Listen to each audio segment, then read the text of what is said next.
Hello and welcome to News Central Television. I am Likon Onobanjo. The top stories at this hour. Court faults Akpotu Dwanga's suspension from Senate orders her recall. 2023 presidential candidate of the African Democratic Congress rejects opposition coalition move. DR Congo, Rwanda agree to end support for armed groups. Details to come your way shortly.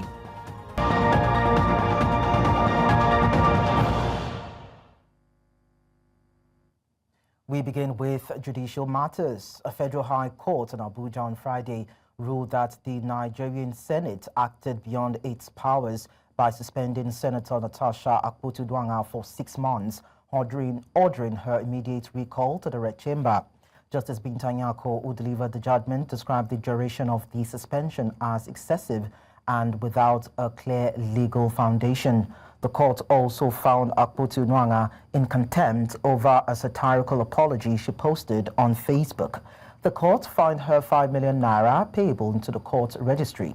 In addition to the fine, Akpotu-Dwanga was ordered to publish a formal apology both on her Facebook page and in 2 national newspapers. So basically, she was found guilty or liable of civil contempt. She has been ordered to pay a fine in the sum of 5 million naira, and she has been ordered to render a public apology. That is the submission for the issue of contempt. The court only gave an opinion, an obiter dictum, what we call an obiter dictum, that the Senate should consider recalling her back. Although the reliefs are not stated, there's no question asking for suspension to be lifted because it occurred prior to the suspension. So it was more or less an obiter that she was of the view, my lord was of the view that the suspension was excessive. First of all, this morning coming to the court, the case was different from what we've seen before. People were stopped at the gate. It took a lot for them to even allow some of us to come inside. And of course, I wasn't inside the court. But from what you've heard the judgment. Well, I don't have issues with the court saying that the apology should be made to them. Well, the court has the right to do that as long as the apology is not to the Senate. Well, that's it. But on the other issue, where the judgment is that the Senate should recall her, how does that work? And now to help make sense of this, we're joined by a legal practitioner, Evans Ufeli. Evans, it's nice to have you join us on the news. Very well. Good afternoon. You're welcome. So let's start this way. Do you actually agree with the court ruling that the suspension of Senator Akpotu-Dwanga was too weighty for whatever crime the Senate felt she had committed? Yes. 6 months is a very long time. How many days will it sit for you to suspend a senator of the Federal Republic for 6 months? You know, when you put everything together, you'll find out that it's too much. Okay, that's about 90. That's about 180 days. Out of how many days do they really sit? So it's actually very excessive. And I agree with your lordship, Justice Binta Nyako, to the effect that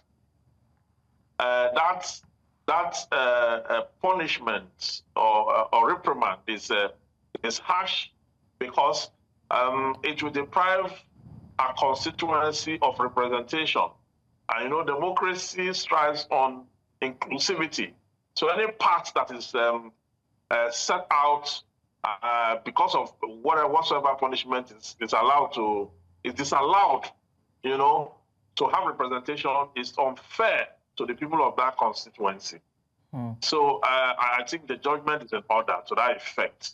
Then as to the one that has to do with the contempt fascia Korea, that is the contempt she committed outside the court by making a satirical apologies to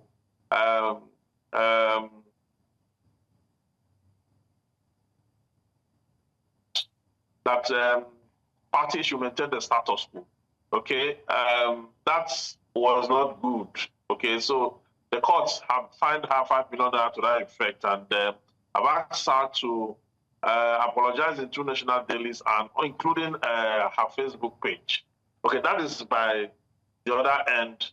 of the judgment. Okay, but So then the far, Senate, so good. Evans, the Senate invoked the Senate Standing Rules in Section 14 of the Legislative House's Powers and Privileges Act to have her suspended. And one would have thought that the highest legislative house in a country would have the prerogative to decide what kind of disciplinary measures would be deemed fit for such an action on the floor of the Senate.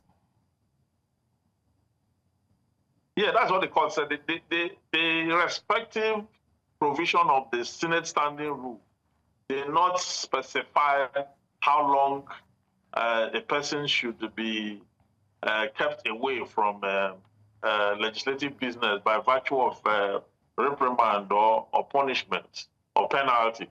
So you can't just leave it open like that and then make. That is why the court said that those sections of the law are inappropriate. They're inappropriate because it's overreaching. Overreaching in the sense that the law that gave the senator a mandate for representation of his constituency is the Constitution. Meanwhile, the law that was made in the House to punish wrongdoing is within the Senate. And so the Constitution overrides the Senate rule.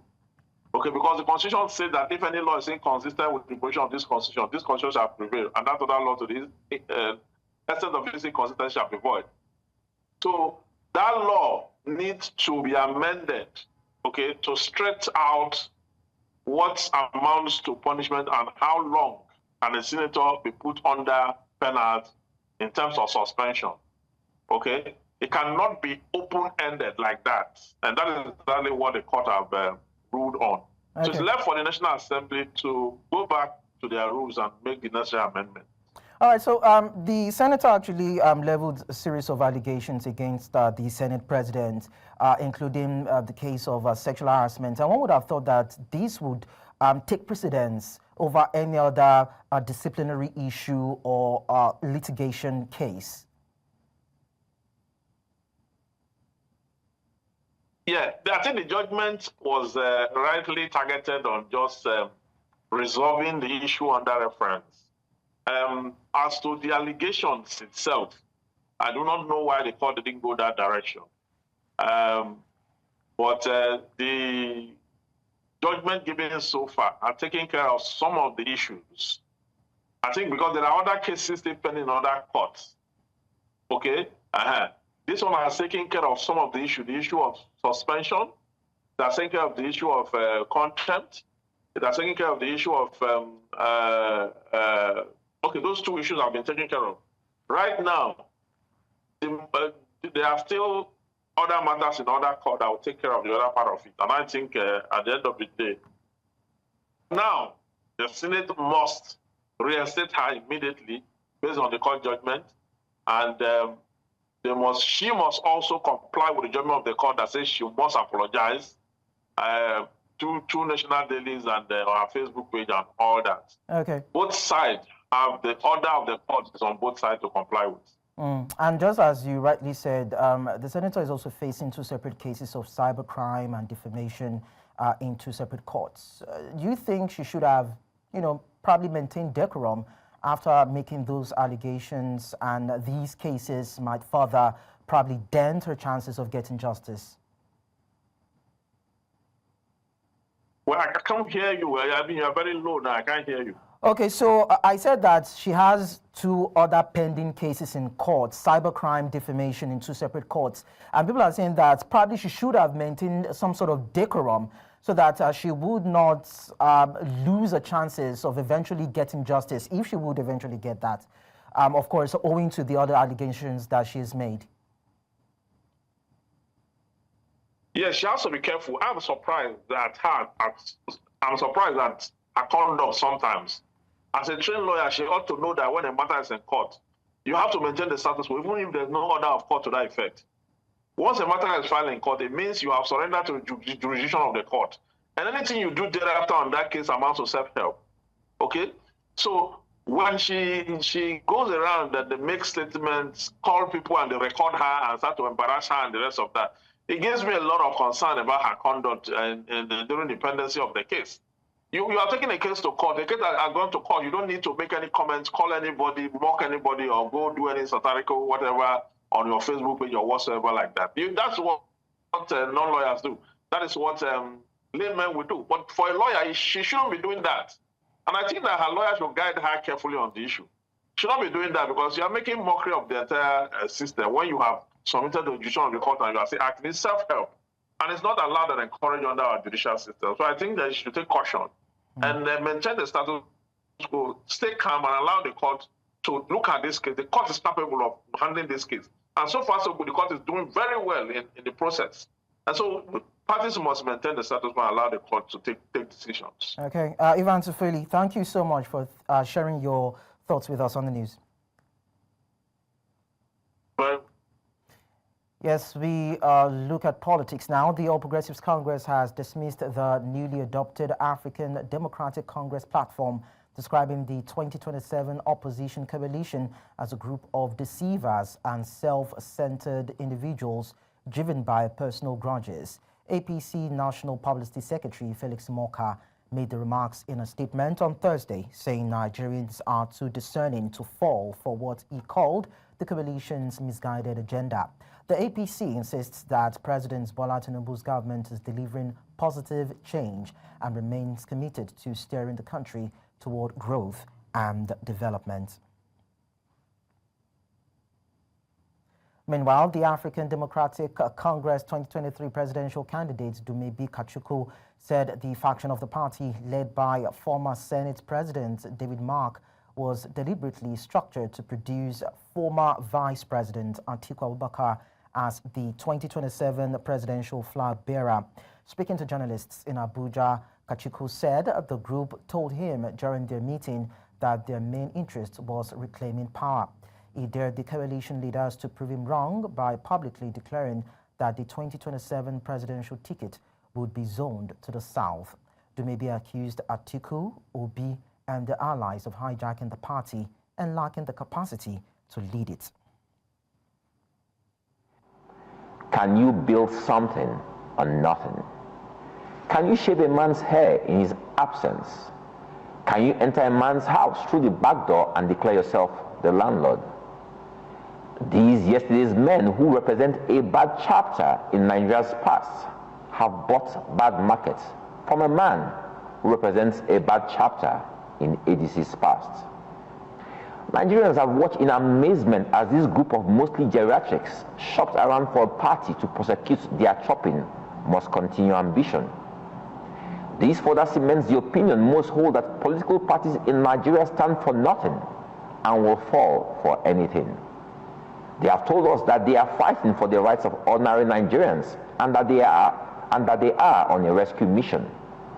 But what is confusing to the Nigerians they want to rescue is that these men, made up of a former vice president, former governors, ministers, and political office holders, are the same people who have presided over the affairs of this nation for the past 4 decades.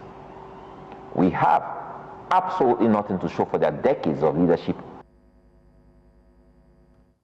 We're now going to break on the news. When we return, we'll tell you about Lagos's local government elections. Don't go away.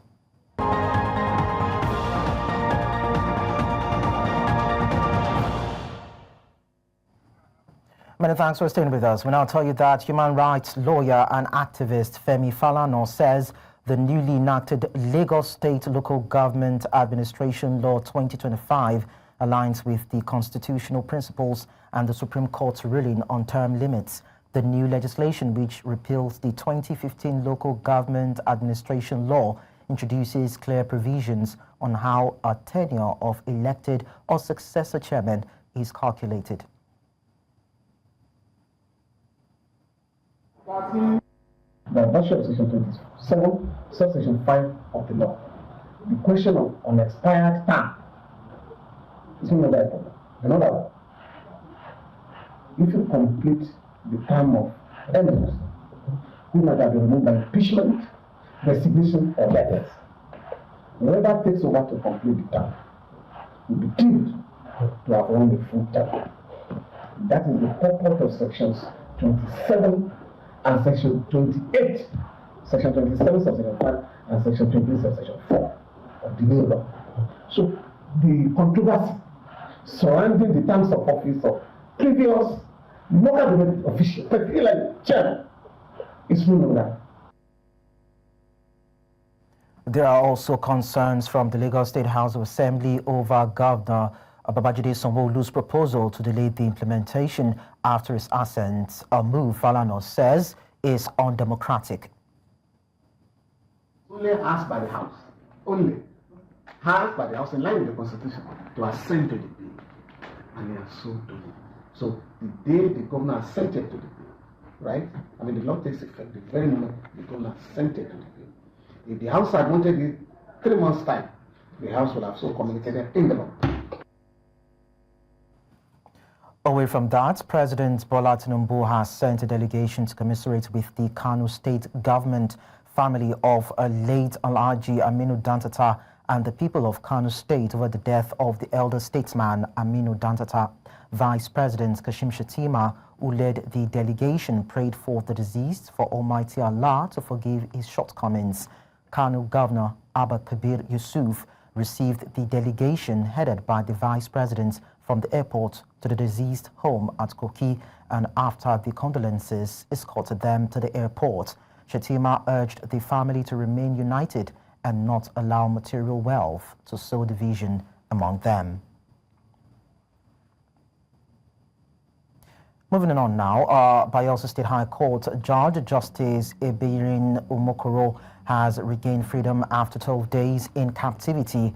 Omokoro was presented to newsmen at the Bayelsa State Headquarters of the Department of State Security in Yanagwa. The kidnappers had demanded 300 million naira, equivalent in foreign currency, as ransom, but he was released without payment of ransom. It was also gathered that his release followed days of joint police tactical operations led by the commander of the Operation Puff Ada, Chris Omaudo. Some of the suspects involved in the kidnapping were identified and traced to Ekeremo local government area of Bayelsa State, where Omokoro hails from. Security sources hinted that some of the judge's relations had reached out to the families of his abductors and threatened fire and brimstone if he was not released. Now, the wife of Nigeria's President Oluremi Tinubu has donated 1 billion naira and 1,800 bags of rice to victims of violence in parts of Plateau State.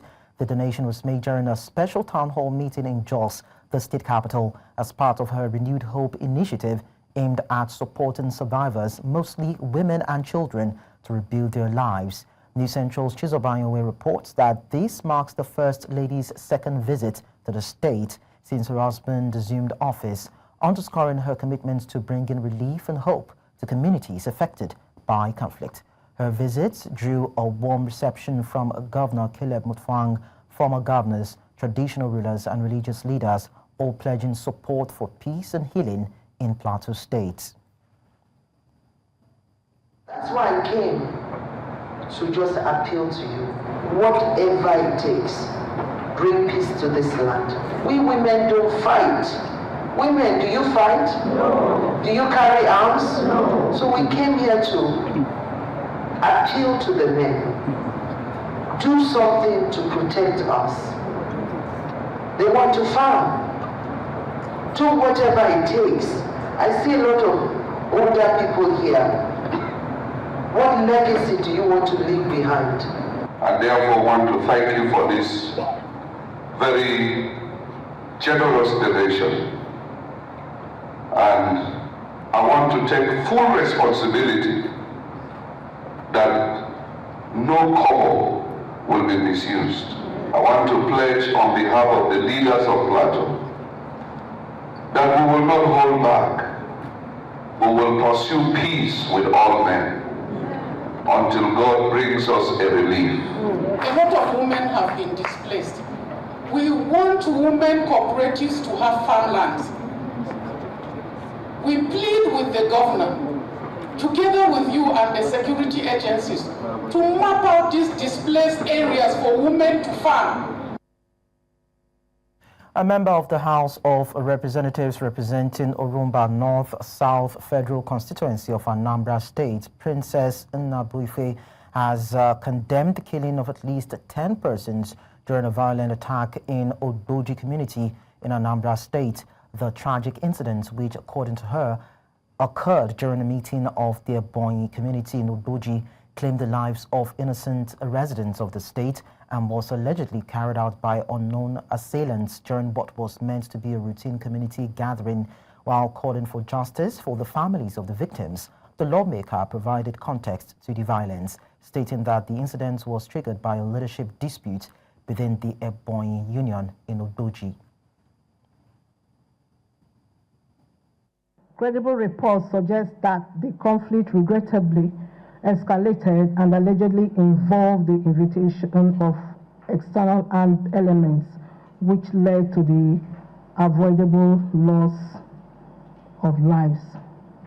Importantly, all indications show that this was neither an ethnic or communal conflict, but rather an intra-group crisis among members of the same ethnic background. I now call on all relevant agencies, including the Nigerian Police Force, Department of State Services, DSS, and the Anambra and Ebonyi state governments to launch a full-scale, transparent, and impartial investigation into this heinous act. Those responsible for this atrocity must be identified, prosecuted, and brought to justice without delay.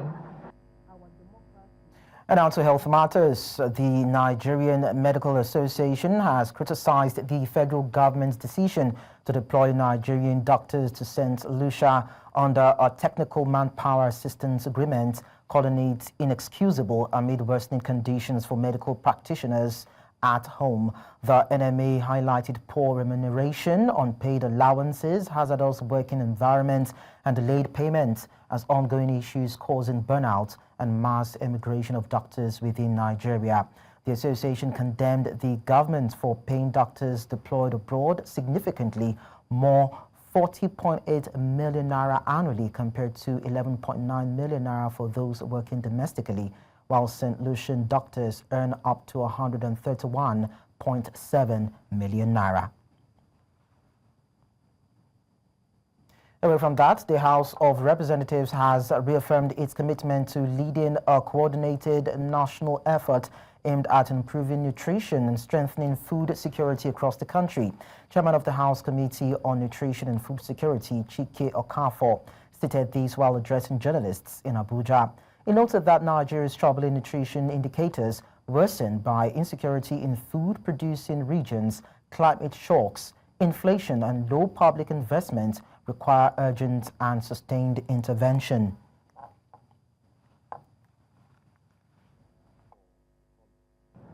Despite decades of national policies and sectoral programs which are aimed at improving nutrition and food systems, Nigeria continues to grapple with alarming rates of malnutrition and food insecurity. Children under the age of 5, pregnant and nursing mothers, and vulnerable populations in rural areas bear the brunt of this crisis.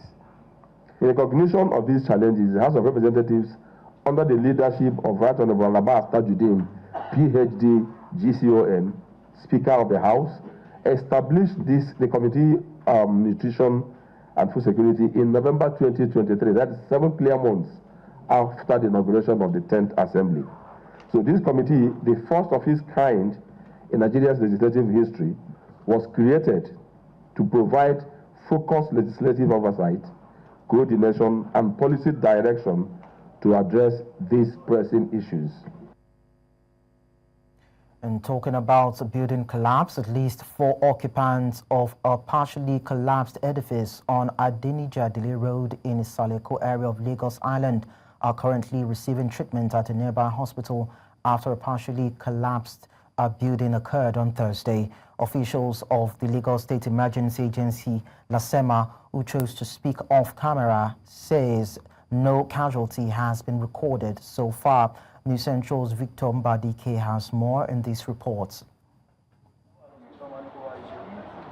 One of such days again, Occupants of this building on Church Street, Isaleko, will have to find a new home. Reports gathered said the occupants had refused to evacuate the building, despite being warned of impending danger on the distressed building. They asked us to leave the building, that they wanted to renovate it, that the building is getting weak or the likes, and they collected money from us. On a norm, if they wanted to do that, they wouldn't have any reason to take money from us. But they collected last year due. They collected it around that December. We still paid for this year. Again, they collected it. Some people still pay this April. This is July 3rd now. They still collected the money. So they themselves, they are not giving us the instant that this house is actually weak like that. They don't have to be collecting money. I just pay money. 6 months, they go back to me money. If they know back to me, I don't go leave them. They go back to me money. These adjoining structures had to be demolished for officials to get access to the partially collapsed building. Others lament the impacts of the situation while calling on the state government for help. And I'm already preparing for my exam at this Saturday. My bag is still inside the house. And what I will use and fulfill the exam is inside the house. As I see me now, I have nowhere to go. You can't just remove our heritage, our properties, without any compensation. Ẹrù wa la kó jọ síbẹ̀ yẹn pẹ̀lú ọmọ àríbi tá máa kó lọ báyìí. Ẹrù wa la kó jọ síbẹ̀ yẹn. Ibi tá máa ti ẹ̀ mórílé lálẹ́ ìkílẹ̀ fi mọ́ àti ìmọ̀ báyìí. They say one man's food is another man's poison. Scavengers take advantage of the situation to possibly make ends meet. As evacuation process continue here, officials are expected to conduct thorough investigations and possibly inspect neighboring structures to prevent future occurrences. In Lagos for News Central, Victor Mbadike. Still talking infrastructure, the project inauguration series organized by the FCT Minister Nyesom Wike to commemorate the second year anniversary of President Bola Tinubu's administration entered its final day on Friday. It witnessed the unveiling of the Aguma Palace Radio Nigeria New Market Road. The president was represented by Vice President Kashim Shettima, who joined the FCT Minister Nyesom Wike and other high-ranking government functionaries, the contractor and politicians at the event. The support to conclude this job. Let me thank the contractor. He has shown capacity. I'm happy by the policy administration of this government by making sure that we encourage our local contractors. The road that was done at CN8 was done by a local contractor. The Oshafa War College roads were done by a local contractor. Here today, done by a local contractor. The bus terminals, done by a local contractor. That is an administration that believes that we must empower, we must encourage our local contractors. And I thank all of you for showing us that with encouragement, you have the capacity to contribute to the development, not only in FCT, but Nigeria in general. Mr. President, I want you to be proud. I want you to be proud because you have changed the narrative. It doesn't matter people who will never be happy. And so with great joy and a heart full of gratitude, it is now my singular honor and privilege to, on behalf of President Bola Ahmed Tinubu, GCFR, commission the newly rehabilitated Aguma Palace Radio Nigeria New Market Road here in Gwagwalada Area Council, to the glory of God and in service to humanity. Thank you, and may God bless the Federal Capital Territory. May God bless the Federal Republic of Nigeria. Staying in the FCT, in a decisive move to end the protracted strike by primary school teachers in the Federal Capital Territory, the Minister, Nyesom Wike, has directed the diversion of 6 months of internally generated revenue from area councils to offset outstanding salary arrears. The directive follows weeks of protests by the teachers over non-payment of the minimum wage and other entitlements. News Central's Agir Ibrahim reports.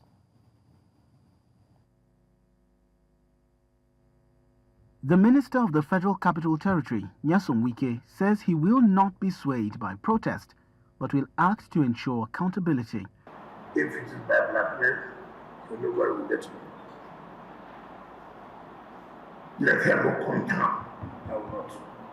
At a resolution meeting in Abuja, Wike blamed the area council chairman for the backlog of salary arrears, distancing the FCT administration from the crisis.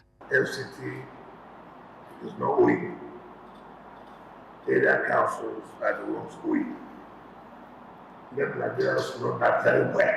However, as a responsible organization of government, we will always intervene and see what we can do. Also present at the meeting were representatives of the Nigerian Union of Teachers, National Assembly members, and the National Association of Nigerian Students, FCT chapter. They lauded the minister's intervention and urged the NUT to reconsider its stance. After exhaustive deliberation and with the firm intervention of the Honorable Minister, the accruing revenue of the councils for the past 6 months we have been collectively agreed will be channeled towards solving this problem. It's not 100%, but for now we have agreed that at least about 70% of the entitlement of what is owed will be sorted out. Our 6-month IGR has been completely picked to settle this issue. So ours is pleading with the NUT to look at our children with a good faith and call up this strike. Fortunately, when they got the calculation of the IGR from January to June, we were able to get 70% of the money they are owing them, which the Honorable Minister said he has seized their IGR, that is the area council chairman IGR, and is giving it to them. Following the engagement, the NUT pledged to consult its members before making a final decision on the strike. No, we have to go back and tell our people. It is not a problem at all. We don't have a power. It is not a problem. Don't be. We don't have power. It's not a one-man show. To address the lingering concerns, a committee has also been constituted with a 2-week timeline to resolve all outstanding issues. In Abuja for News Central, Sakir Ibrahim. Coming up on the news, DR Congo, Rwanda agreed to end support for armed groups. We'll tell you more when we are back. Join us again.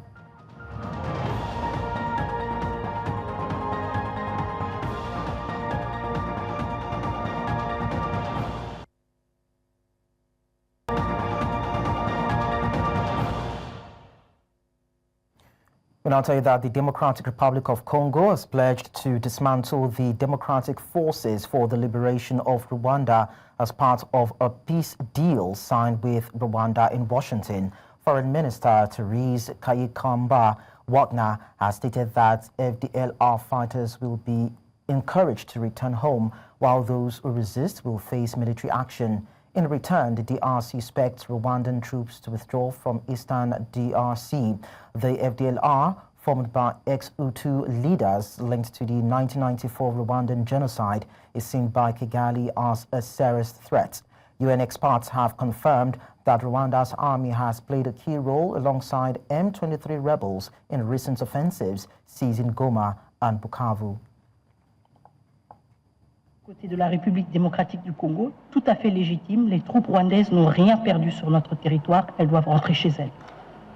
Question qui bloque du côté du Rwanda, apparemment, malgré le fait qu'ils ont une armée performante, malgré le fait que c'est le 4e pays contributeur de missions de maintien, dans les missions de maintien de la paix, c'est apparemment la menace des FDLR. C'est une menace? Très bien. On va y mettre fin. Et je pense que c'est ce qui est très important, le fait que cet accord se concentre sur ces 2 points-là et nous aide à les élaguer.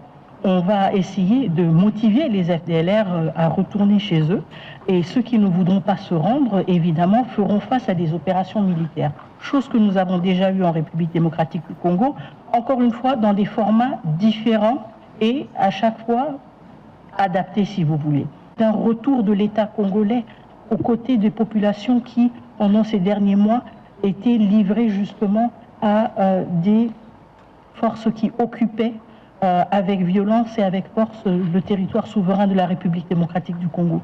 Et donc, quand on se projette dans l'avenir imminent de cet accord, c'est justement de cela qu'il s'agit.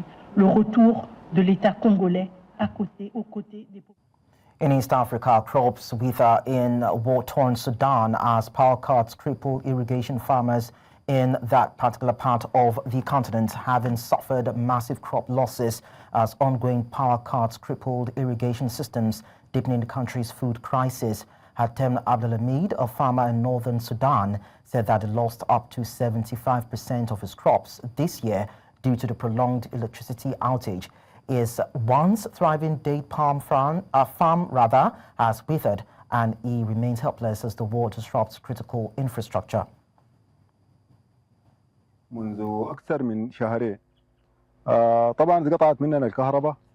أنا والله حلف صادق إنه من الكهرباء قطعت لأول يوم أدخل في المزرعة اللي أنتم شايفينها دي المزرعة دي حقتي زرعتها قبل 15 سنة تقريبا، وكلها تمر قنديل من أجود أنواع التمر. وطبعا اتأثرت تأثير شديد جدا جدا زيها وزي أي بقية المزارع. مشينا لبابورات الجاز ذاته ما متوفر بصورة كويسة إلا بتصاديق وكده، والتكلفة الري بالنسبة للجاز والله تقريبا تضاعف يعني أكثر من 20 مرة مقارنة بالكهرباء. كنت بسقي ب 3000 ولا 4، الآن داير لي 60 و70 في الشرب الواحد، وما كل المناطق بتقدر انت تسقيها ببابور الجاز. كميه الفاقد السنه دي من المحصول يا اخواننا تتراوح ل 70 75%. 70 75% من محصول السنه دي ما هو نافع كله. الان نحن بنحاول وبنجاسف وبنكابد في انفسنا على اساس انه نبغى التمره دي على قيد الحياه لحد ما شنو موضوع الحل الكهرباء. Still ahead of the news, U.S. House of Reps passes Trump's One Big Beautiful Bill. We'll tell you more and bring you the rest of the stories in a short while. Do stay with us.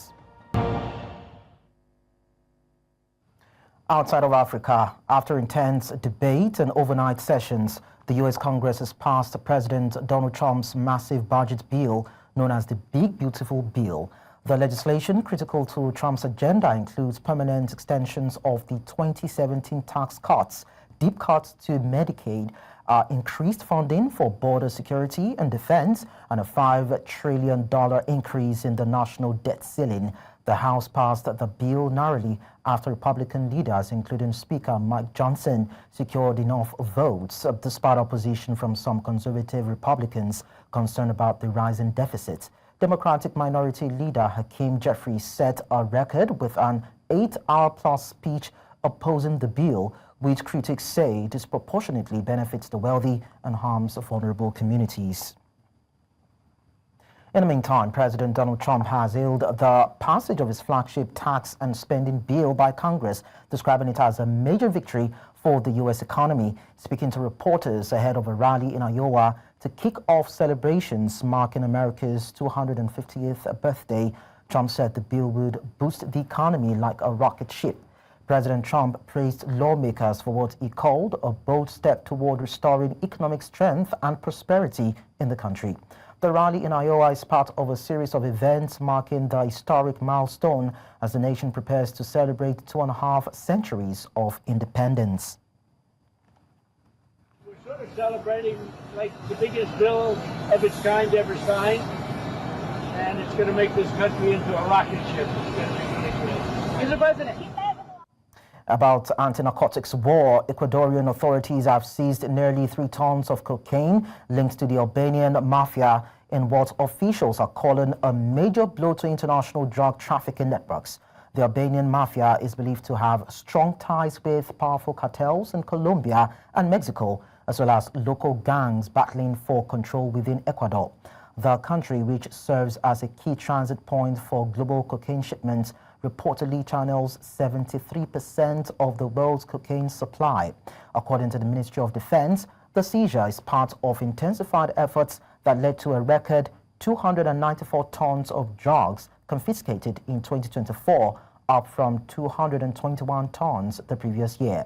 The cocaine was packaged in blocks, each marked with distinct logos.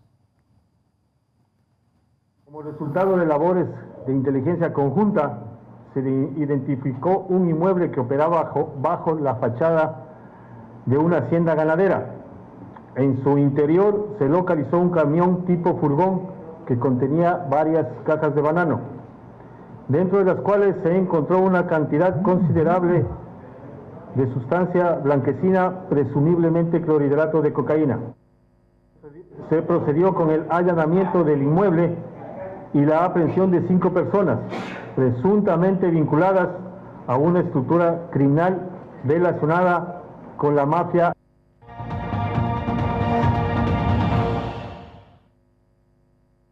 The federal government has scheduled a national stakeholder forum for July 23 and 24, 2025 to address rising concerns over petrol pricing and supply in Nigeria's downstream sector. The summit, organized by the Nigerian Midstream and Downstream Petroleum Regulatory Authority, will gather industry operators, marketers, refiners, and officials to discuss pricing standards, feedstock adequacy, and strategies for market stability. NMDPRA Executive Director Francis Ogari confirmed the date during the 24th Nigeria Oil and Gas Energy Week, stressing the need for dialogue to build a resilient post-subsidy pricing system. The forum follows mounting agitation from marketers and unions over volatile pump prices and calls for transparency, fair pricing, and improved supply security as Nigeria's refining capacity expands.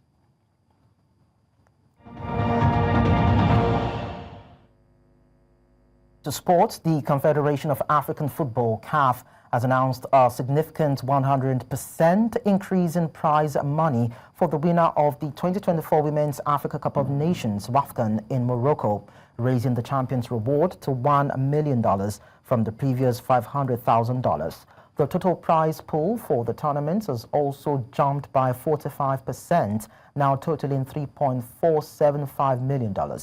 This move is part of CAF's broader strategy to promote women's football across Africa. The runner-up will receive $500,000, third place $350,000, and fourth $300,000. Quarterfinalists will earn $200,000 each, while group stage teams will also receive financial rewards.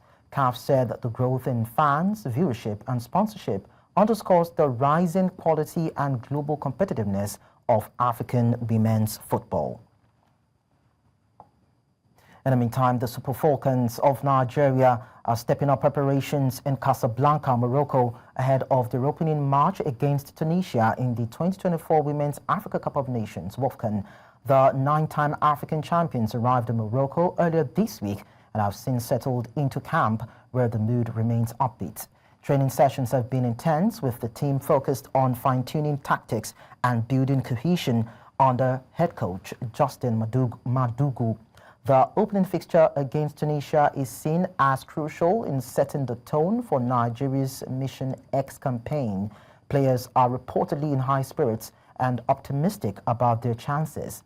Nigeria is aiming to reclaim a record-extending 10th WAFCON title, which they last won in 2018. Let's also tell you that Lagos State has formally submitted a bid to host the 2026 National Youth Games, aiming to bring the event to Nigeria's economic and cultural hub. Governor Babajide Sanwo-Olu signed the official expression of interest, affirming the state's dedication to youth development through sports. The Lagos delegation, led by Sports Commission Director General Lekan Fatodu, emphasized the state's readiness, citing world-class venues like Teslim Balogun Stadium and Mobolaji Johnson Arena, with a robust transport system and extensive hospitality infrastructure. Lagos aims to deliver a top-tier event. The NYG serves as a key platform for talent discovery, with Delta State winning the last edition in 2024 with 111 medals. And that's all at this hour, but then we look at our top stories before we go. Court has faulted Akpotu Duanga's suspension from Senate, ordered her recall. 2023 presidential candidate of the African Democratic Congress, has rejected opposition coalition move. We also told you that DR Congo and Rwanda agreed to end support for armed groups. You can send your eyewitness report to the WhatsApp number on the screen. You can also follow us on social media. We are at News Central TV. Watch us live on DSTV channel 422, GoTV channel 23, Star Times channel 274, Avo TV, and YouTube. Many thanks for watching. I am Likon Obanjo.